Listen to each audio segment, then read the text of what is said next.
السلام علیکم دوستو، تمام دیکھنے والوں کو ڈسکور دا نالج میں خوش آمدید۔ ارشاد نبوی صلی اللہ علیہ وآلہ وسلم ہے،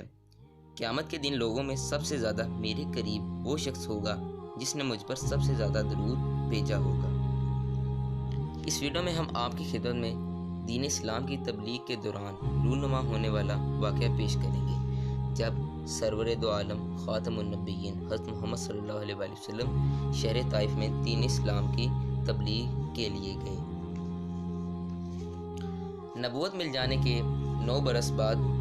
نبی کریم صلی اللہ علیہ وآلہ وسلم مکہ مکرمہ میں دین اسلام کی تبلیغ فرماتے رہے اور قوم کی ہدایت اور اصلاح کی کوشش فرماتے رہے، لیکن تھوڑی سی جماعت کے سوا جو مسلمان ہو گئی تھی اور تھوڑے سے لوگوں کے علاوہ کوئی بھی آپ صلی اللہ علیہ وآلہ وسلم کی مدد نہ کرتا۔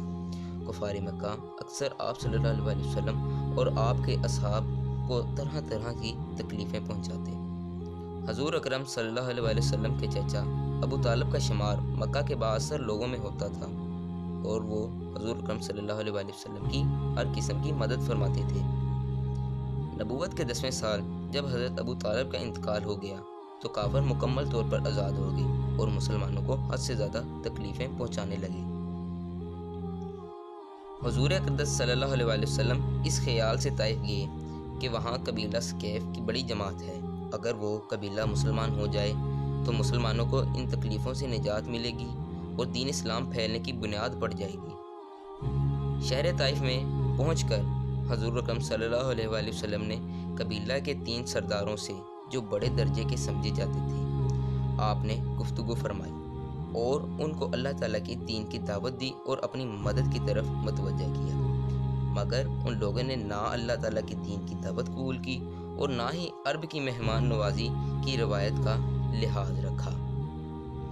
بلکہ وہ نہایت بے رخی اور بد اخلاقی سے پیش آئے۔ آپ صلی اللہ علیہ وآلہ وسلم نے جن لوگوں کو سردار سمجھ کر بات کی تھی کہ وہ شریف اور مہذب لوگ ہوں گے، ان میں سے ایک بولا، او ہو، آپ ہی کو اللہ نے نبی بنا کر بھیجا ہے۔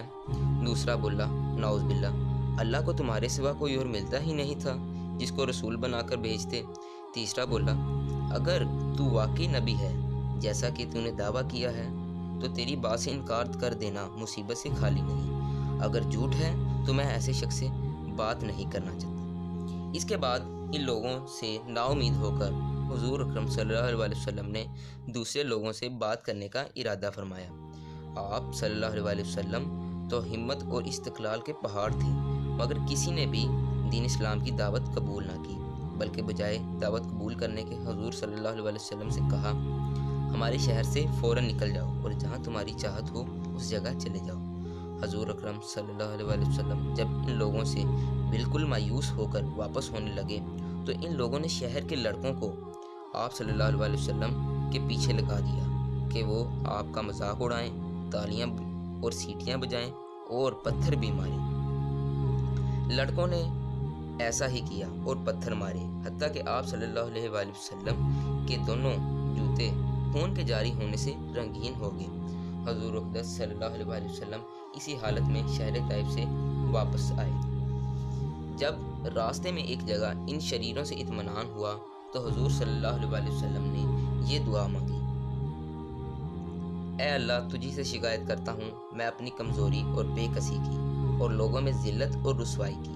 اے ارحم الراحمین، تو ہی کمزور لوگوں کا رب ہے اور تو ہی میرا پروردگار ہے۔ تو مجھے کسی کے حوالے کرتا ہے، کسی اجنبی بیگانہ کی جو مجھے دیکھ کر تش روح ہوتا ہے اور منہ چڑھاتا ہے، یا کسی دشمن کے جس کو تو نے مجھ پر قابو دے دیا۔ اے اللہ، اگر تو مجھ سے ناراض نہیں ہے تو مجھے کسی کی بھی پرواہ نہیں ہے، تیری حفاظت مجھے کافی ہے۔ میں تیرے چہرے کے اس نور کے طفیل جس سے تمام تاریکیاں روشنی میں تبدیل ہوتی ہیں اور جس سے دنیا اور آخرت کے سارے کام درست ہو جاتے ہیں، اس بات سے پناہ مانگتا ہوں کہ مجھ پر تیرا غصہ ہو یا تو مجھ سے ناراض ہو۔ تیری ناراضگی کا اس وقت تک دور کرنا ضروری ہے جب تک تو راضی نہ ہو، نہ تیرے سوا کوئی طاقت ہے نہ قوت۔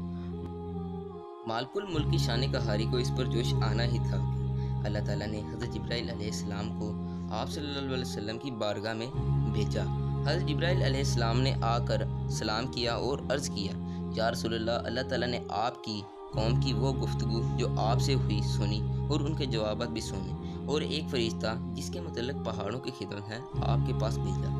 کہ آپ اسے جو چاہے حکم دیں۔ اس کے بعد اس فرشتہ نے آ کر سلام کیا اور عرض کیا کہ جو ارشاد ہو میں اس کی تکمیل کروں گا، اگر ارشاد ہو تو دونوں جانب کے پہاڑوں کو ملا دوں جس سے یہ سب درمیان میں کچلے جائیں، اور یا جو سزا آپ تجویز فرمائیں۔ حضور صلی اللہ علیہ وسلم کی رحیم و کریم ذات نے جواب دیا کہ میں اللہ تعالیٰ سے اس کی امید رکھتا ہوں کہ اگر یہ مسلمان نہیں ہوئے تو ان کی اولاد میں سے ایسے لوگ پیدا ہوں گے جو اللہ تعالیٰ کی عبادت کریں گے۔ تو دوستو، یہ ہیں اخلاق اس کریم ذات کے جس کے ہم نام لیوا ہیں کہ ہم ذرا سی تکلیف سے، کسی کی ذرا سی گالی دینے سے ایسے بھڑک جاتے ہیں کہ پھر عمر بھر اس کا بدلہ نہیں اترتا، ظلم پر ظلم اس پہ کیے جاتے ہیں، اور دعویٰ کرتے ہیں اپنے محمدی ہونے کا، نبی کے پیروکار بننے کا۔ نبی کریم صلی اللہ علیہ وسلم اتنی سخت تکلیف اور مشقت اٹھانے کے باوجود نہ بددعا فرماتے اور نہ کوئی بدلہ لیتے۔ اگر اس ویڈیو سے آپ کی علم میں اضافہ ہوا ہو تو اس ویڈیو کو لائک، شیئر اور چینل کو سبسکرائب ضرور کریں۔ شکریہ۔